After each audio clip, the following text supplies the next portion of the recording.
I feel like there's something really valuable about being able to express yourself on text. For instance, I'll just speak personally. I have a bunch of health issues, so I'm in bed a lot of the day. Sometimes I'm in a dark room for most of the day, just working on my laptop in bed, and I can't post. Like, I can't even get the energy to get up, much less like post on the internet and make a whole video and do my makeup and shoot a video. And so I think that there's a lot of people that can't post for whatever reason, or maybe they're not taken seriously because of the way they look.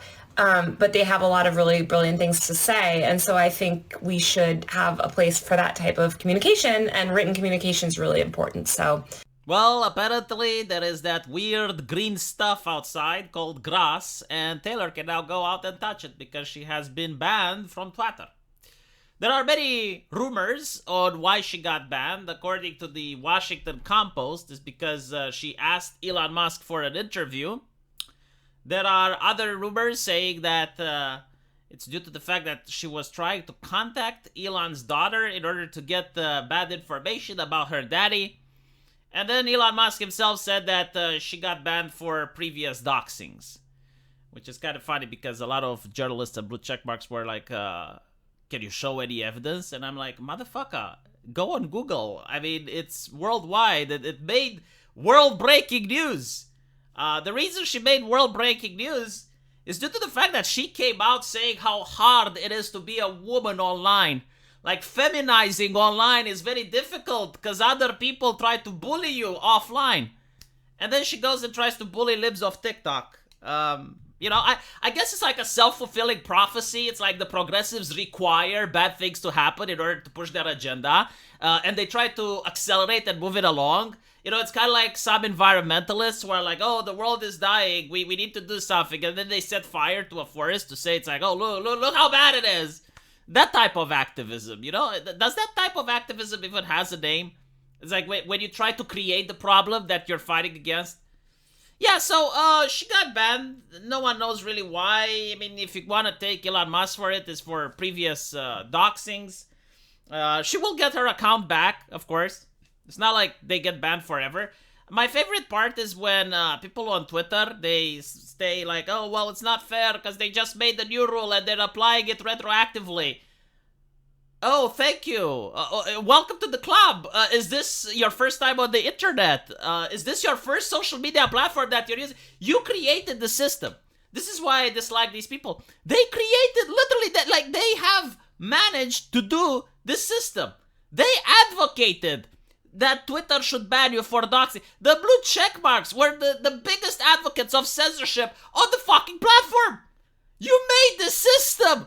And now that it's being used against them, they're like, oh, well, it's not fair. I know you created a very unfair system, didn't you? Didn't you? And my favorite part is like, oh, where are the free speech activists? Like, if you're for free speech, you should defend Taylor Lorenz. This is like saying, if Ukrainians are for peace, why are they shooting Russians? Does it make any fucking sense? Like, you know, like, it's kind of like a person being that mentally challenged that looks at a doctor who, let's say the doctor swears that he wants to protect life, right? Like that is his mission statement. He wants to protect and save life. And then there's a pandemic, and the doctor starts experimenting on mice in order to find a cure for the pandemic that's killing millions of people. And the brainlet comes out and it's like, oh, but you want to save our lives. Like, why are you killing the mice? How can you be pro-life if you're killing them? You know, like, what the fuck are you doing? Shut the fuck up. But anyway, right, like, this is my whole point.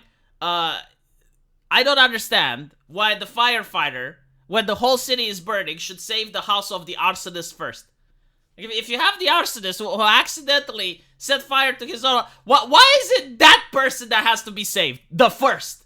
You know, like, I'm all for free speech. When I see the left coming to the table, and when a right-winger gets banned, they will be like, yeah, you know what? No, we're for free speech. We don't like this. We don't like this. And I will be like, okay, you know what? Now you have principles. Like, if you actually have principles, fine. But when it comes to Lorenz, she's a censor. Like, she is literally the problem. Like she tried to get so many people on the platform. She did her best in order to terminate the livelihoods of so many people.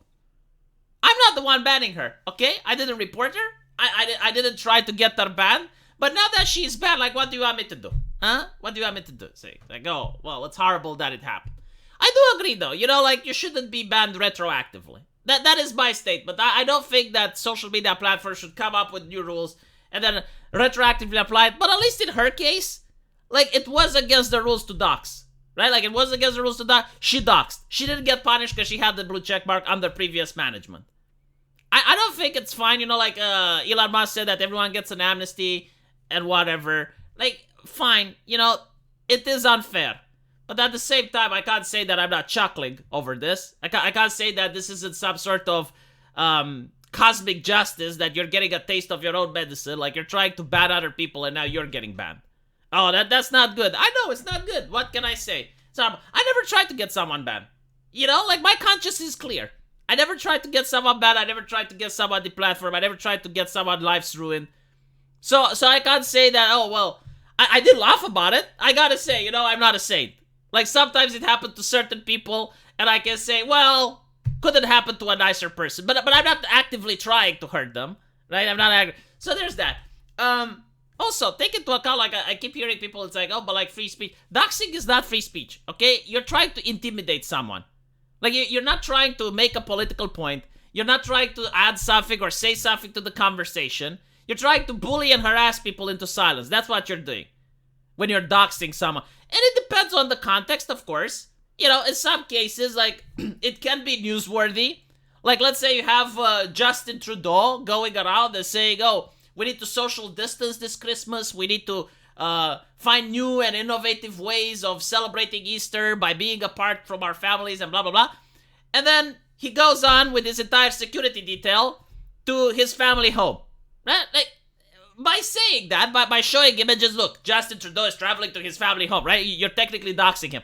But you're not doing it in order to get the public to go to his house. You're doing it in order to show that he's a hypocrite, right? So there are some contexts, I suppose, where it is newsworthy and it is required that you provide certain information about the person because it's within the public interest. I'm not saying that can't happen.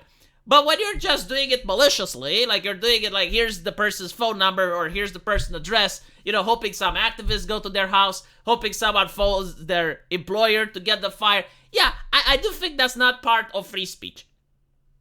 Or at least it shouldn't be. I do think that's part of intimidation tactics, that's trying to bully people off the internet because you disagree with them. That's what it is. And it's very interesting to see how all of these journalists, they suddenly care about free speech. Like Elon Musk has managed to get the left to talk about free speech. Astonishing how that is.